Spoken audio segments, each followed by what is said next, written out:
राधे राधे। हम जब भी किसी यात्रा पर जाने वाले होते हैं तो हम सज्ज रहते हैं आने वाली विपदाओं के लिए, संकटों के लिए। जैसे यदि हमें लगे कि आज वातावरण अत्यंत शीतल हो सकता है तो हम गर्म वस्त्र धारण कर लेते हैं या साथ ले चलते हैं। हमें लगता है कि वर्षा होने वाली है या वर्षा हो रही है, हम देख रहे हैं, तो हम एक छतरी लेकर चलते हैं। हम सज्ज रहना चाहते हैं और ये उचित है, और इसी कारण से हम यात्रा में सफल भी होते हैं। किंतु जब बात की जाए जीवन यात्रा की, जो सबसे महत्वपूर्ण यात्रा है, तो इसके लिए हम पूर्ण रूप से सज्ज नहीं रहते। आसपास के लोग, ये समाज, हमारे साथी, हमारे मित्र, ये कभी भी बदल सकते हैं। इसके लिए हम स्वयं को भी सावधान करते नहीं, कभी स्वयं को सज्ज करते नहीं। हमें लगता ही नहीं कि कभी ऐसा हो सकता है, और इसी कारण से अंत में जाके हम पछताते हैं। एक अमूल्य सीख है जो हमें प्राप्त करनी चाहिए। सचेत रहना चाहिए इस जीवन यात्रा के लिए भी। केवल इस वातावरण के विषय में जानकारी प्राप्त करना, अनुमान लेना, इतना ही आवश्यक नहीं है। हमारे आसपास के लोगों को देखना होगा, उनके हालचाल जो बदलते हैं उन पर ध्यान रखना होगा। जब वो रंग बदलते हैं उस पर ध्यान देना होगा। ये अत्यंत आवश्यक है। बदलाव इस जीवन में अवश्य ही देखने को मिलेगा। उचित प्रकार से उसका सामना कीजिए। आइए मेरे साथ प्रेम से कहिए, राधे राधे। मधु भला किसे प्रिय नहीं? अत्यंत स्वादिष्ट होता है ये मधु, मीठा होता है और शक्ति भी प्रदान करता है। और हर मीठे पदार्थ की भांति इसे भी बड़ी शीघ्र कीड़े लग जाते हैं। वही दूसरी ओर नमक को देखा जाए तो वर्षों तक इसे रख दो, कीड़े नहीं लगते। तो बात की जाए यदि मित्रता की, तो मित्रता नमक की भांति होनी चाहिए, मधु की भांति नहीं, जो आए समक्ष तो केवल मीठी मीठी बातें करें, बाद में इसे कीड़े लग जाए। नमक की भांति होने चाहिए।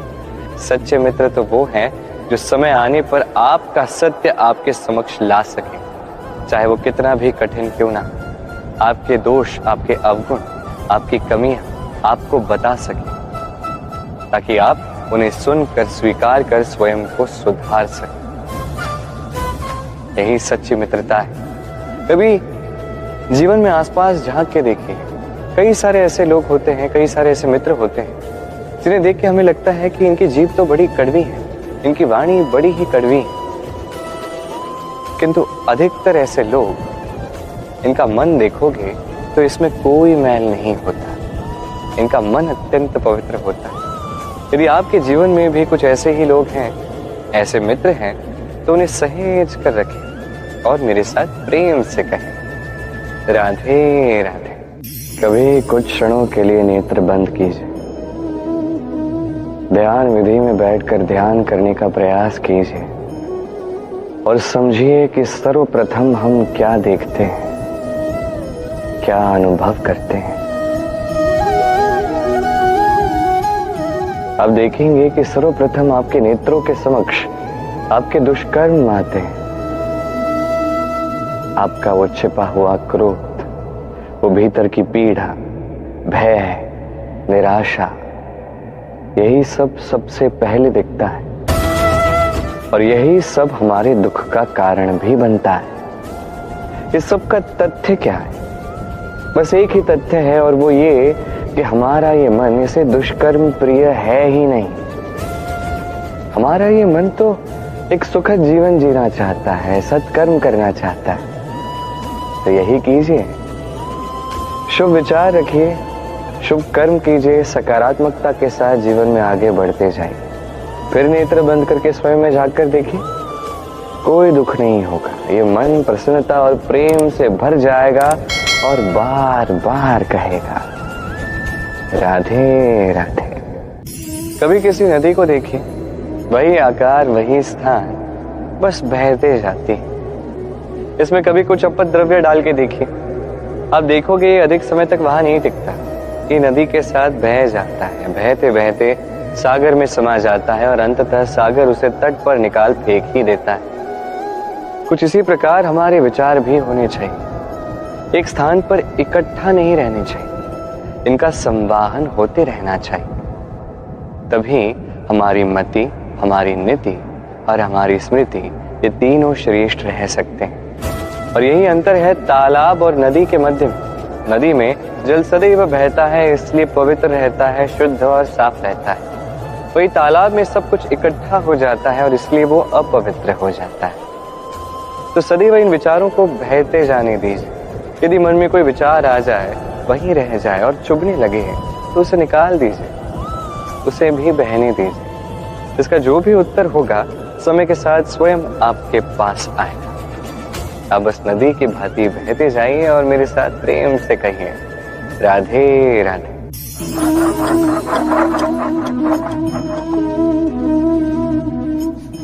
आप किसी ऐसे व्यक्ति को देखिए जो लकड़ी काटने के इस कार्य में निपुण है या अनुभवी है। अब उसे देखिए, उसका ध्यान सभी लकड़ियों पर नहीं होता, उसका ध्यान होता है मात्र उस एक लकड़ी के एक छोटे से भाग पर जहां से ये लकड़ी काटी जा रही है। और ऐसा वो क्यों करता है? यदि ऐसा वो ना करे तो लकड़ी उचित प्रकार से और शीघ्र नहीं कटेगी। जीवन में भी यही होता है। आपने कोई लक्ष्य ठान लिया, कोई मार्ग ठान लिया या कोई कार्य ठान लिया, निश्चय कर लिया कि ये करना है, तो अपना पूरा ध्यान केवल उसी पर केंद्रित कीजिए। यदि आपका मन यहाँ वहां देखने लगा, भटकने लगा, विचलित होने लगा, यदि ऐसा होता है तो आप असफल ही होंगे। तो कर्मठ रहिए, निरंतर कर्म कीजिए और पूर्ण ध्यान लगाकर अपना कार्य कीजिए, अपने मार्ग पर आगे बढ़िए या अपने लक्ष्य तक पहुंचने का प्रयास कीजिए। फिर देखिए क्या होता है, कैसे उचित प्रकार से और शीघ्र गति से आपका लक्ष्य आप तक पहुंचता है। तब आपका ये मन प्रसन्न होकर कहेगा, राधे राधे।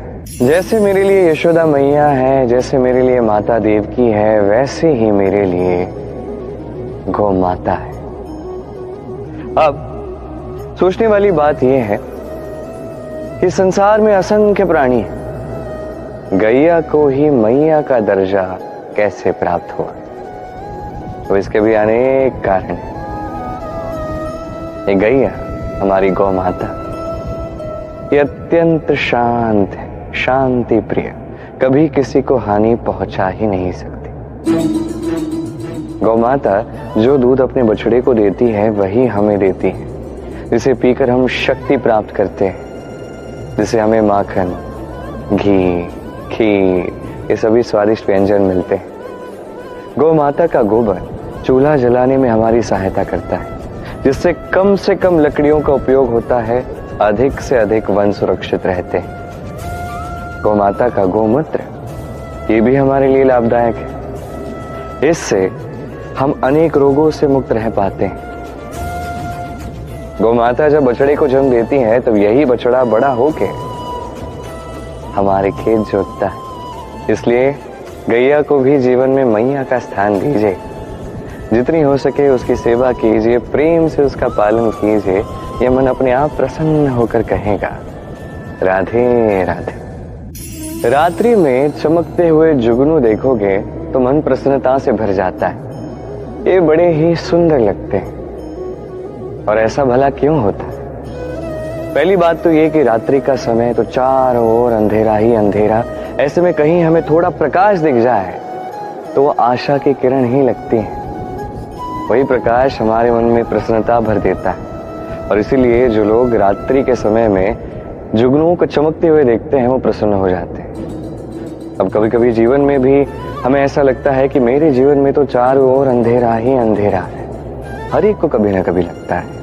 और तभी हमें निराश नहीं होना है, हमें दुखी नहीं होना है। उस समय हमें ढूंढना है अपने आसपास चारों ओर, और कहीं ना कहीं हमें प्रकाश दिख ही जाता है, एक आशा की किरण मिल ही जाती है। कोई ऐसा कर्म कर जाता है जिसे देख के हम प्रेरित हो जाते हैं, और ऐसा ही कर्म यदि आप करोगे तो वो कर्म आपके मन को प्रसन्नता, आनंद और प्रेम से भर देगा। आपके भीतर के अंधकार का वो अंत करेगा, दुखों का वो अंत करेगा, और ये मन प्रेम के साथ कहेगा, राधे राधे। अंधकार से भरी रात्रि आती है तो अथाह प्रकाश लेके सूर्य भी आता ही। रोग आता है तो औषधि भी आती ही। समस्याएं आती है तो कुछ ही समय में उसका निवारण भी हमारे पास चला आता ही है। इस संसार का, इस जीवन का मात्र एक नियम है, और वो ये कि ये संसार एक चक्र है। इसमें कुछ शाश्वत नहीं, कुछ नित्य नहीं, और जो कुछ भी है सब बदलने वाला है। यदि आपके जीवन में दुख है, समस्या है, संकटों से आप घिरे हैं, स्मरण रखिए सब कुछ बदलने वाला है। दुख में क्रंदन मत कीजिए, मन को और दुखी मत कीजिए, क्योंकि आज जो कुछ भी आया है जाने के लिए ही आया है। तो चिंता किस बात की है? अच्छे से आनंद लीजिए इस जीवन का, और मेरे साथ प्रेम से कहिए राधे राधे। यदि कोई सिंह वानर की भांति वृक्ष पर चढ़ने का प्रयास करे तो क्या होगा? कोई मछली धरा पर चलने का प्रयास करे तो क्या होगा? ये विफल ही होंगे। अब ऐसा भला क्यों होता है? वो इसलिए कि प्रकृति की रचना कुछ ऐसी है कि यहाँ हर एक व्यक्ति को, हर एक प्राणी को भिन्न भिन्न सद्गुण प्रदान किए गए हैं और कुछ मर्यादाएं भी प्रदान की गई हैं। अब ये वृक्ष, पशु, पक्षी, इनमें इतनी क्षमता तो है नहीं कि वो स्वयं का आकलन कर सकें, स्वयं की मर्यादाओं को समझ सकें, स्वयं के सद्गुणों को समझ सकें। ये वो नहीं कर सकते। किंतु मनुष्य तो भिन्न है। मनुष्य के पास ये विशेष शक्ति है कि वो स्वयं का पूर्ण रूप से आकलन कर सकता है, स्वयं को पूर्ण रूप से समझ सकता है, स्वयं के दोष, स्वयं के अवगुण, स्वयं के सद्गुण, स्वयं की मर्यादाओं को वो समझ सकता है, और यह अत्यंत आवश्यक है। कहा जाता है यदि सफलता पानी है तो स्वयं आकलन करना ही होगा। तो स्वयं आकलन कीजिए, स्वयं से परिचित हो जाइए और जीवन में कर्म करते जाइए। सफलता के शिखर तक अवश्य पहुंचेंगे, और वहां जाओगे तो मन तो प्रसन्न होकर कहेगा ही कहेगा।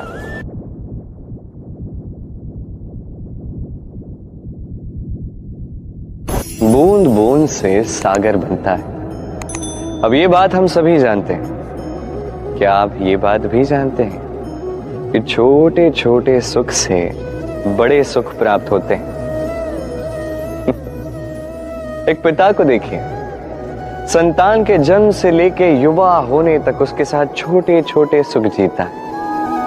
यही छोटे छोटे सुख उनके प्रेम के नाते में गहराई बढ़ाते हैं, और यही प्रेम की गहराई उनके जीवन में बड़े सुख लाती है। ये ठीक उसी प्रकार है जैसे एक विशाल से सागर में, एक गहरे सागर में अमूल्य रत्न पाए जाते हैं। ये भी ठीक उसी ही प्रकार है। इसलिए जीवन में बड़े बड़े सुख ढूंढने में समय व्यर्थ मत कीजिए। ये जो छोटे छोटे सुख हैं ना, इन्हें जीना प्रारंभ कीजिए, इनका आनंद लीजिए, इनका उत्सव मनाइए, प्रेम की गहराई को समझिए और इस गहराई में मन को उतारिए।